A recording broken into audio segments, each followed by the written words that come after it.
At Crimson Lights, Sharon's frazzled and spills. As she wipes up, she notices Colleen and JT's heart carved into the bench seat. She grabs her coat and leaves. On the patio, Lily wonders why Maddie's not studying at home. The girl insists she's fine, but Lily calls someone to come because Maddie needs them. Kane arrives, and Maddie complains about them turning her quest for space into an intervention. Lily notes she hasn't been herself for days. Kane feels it's to do with Reed leaving. Maddie feels she screwed everything up, prompting Lily to comment on Reed drinking and driving. Maddie says Reed understood why she called the cops. Kane respects Reed's decision to go away from Genoa City. Maddie, glum, replies, and all the people in it. Kane insists it's for the best.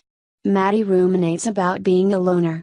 They advise her not to be hard on herself, she will always be loved. Maddie knows how lucky she is to have her family back.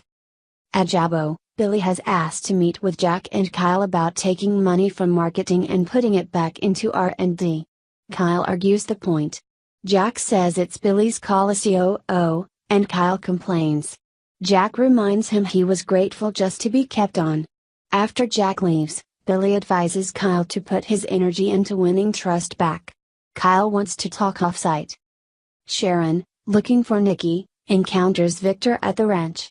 He vows to find JT and explains he and Nicholas agree for once. Victor tells Sharon about JT choking Victoria, he'll never do that again. Sharon moves to leave and Vic senses she's upset. Sharon rambles about JT until Nikki arrives and says she and Sharon are leaving to discuss plans with Faith. Victor looks skeptical. In the stables, Sharon assures Nikki she said nothing to Victor, and notes it's strange when she's supportive. She complains about the guilt, and Nikki hisses she'll have to find a way to put that aside.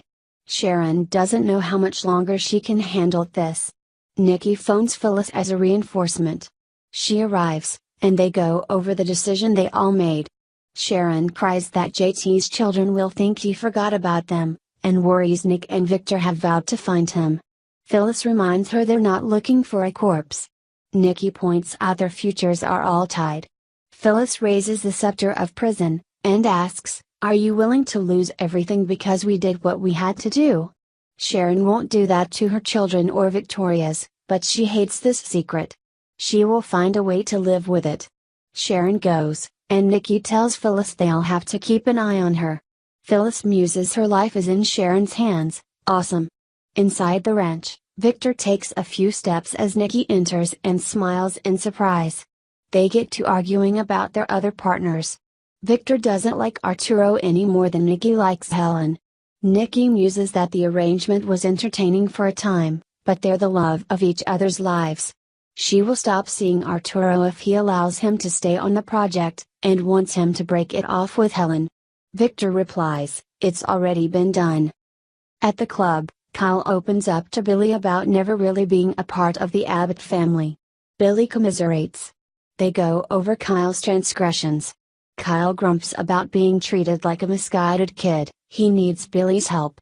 Billy isn't sure he can trust him. Because of Victor. Kyle insists the Abbotts are all he's got and together they'd be unstoppable. He suggests if the family's to be right again, they need to kill the Abbott clause. Billy reminds him Jack already offered to do it, and Ashley didn't come back. Kyle argues it's a stain.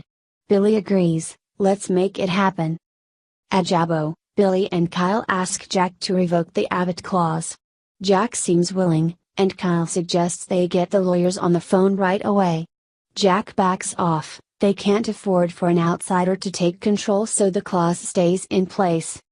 At Sharon's place, Phyllis worries Sharon's a walking talking mood swing. She gets it, a guy is dead and they were there, but she can't take the uncertainty from her. Sharon will handle her guilt, and will honor the pact. They're in this together, forever, but it doesn't make them friends. Phyllis goes. Next on The Young and the Restless. Victoria is questioned by Paul,